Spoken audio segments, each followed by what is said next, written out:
It was the summer Irvi Karlen got very sick, realized she didn't have long to live, and confided in me that she knew what had happened to Sven Jorgensson and his son Vidar up in Tierp.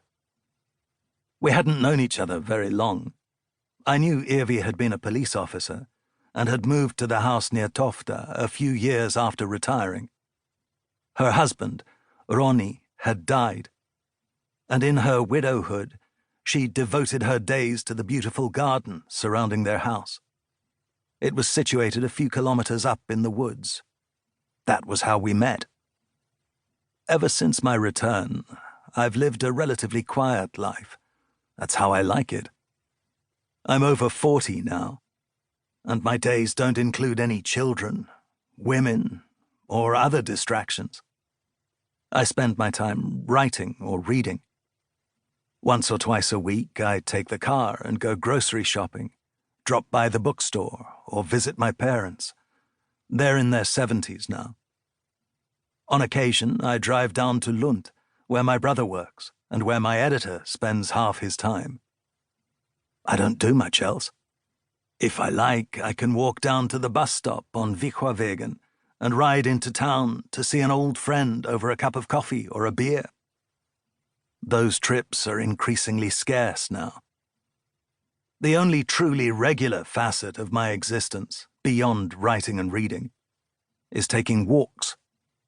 I hardly ever took walks during my years in Stockholm, unless I had some destination in mind. But down here, I walk a few kilometers almost every day. I don't know quite why I need it, but I do. Alongside the treat of a glass of whiskey a few times a week, after an especially productive work day, my walks are one of the few rewards I allow myself. The first time I met her was in late June.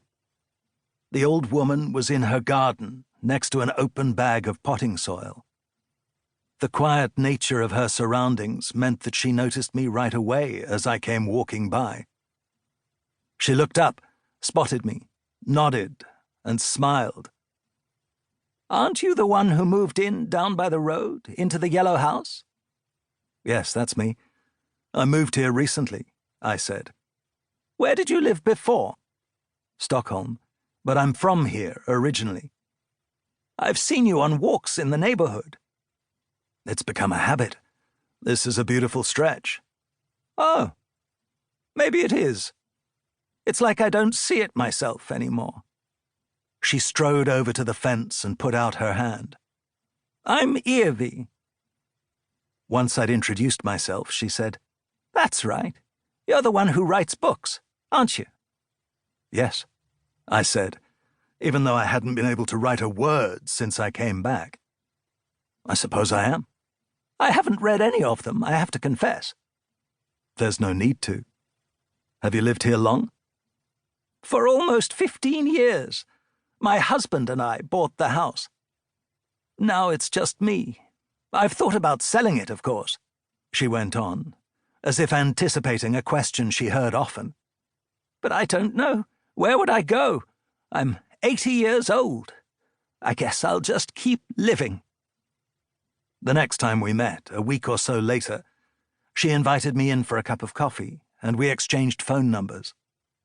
We sat in her kitchen. Irvi had a new cell phone, which she'd received from one of her grandchildren, and I showed her how the alarm clock worked. She visited me sometimes. We drank wine, chatted, played cards, and kept each other company. She told me stories from her life as a police officer, hilarious and tragic stories of criminals and addicts, victims and next of kin.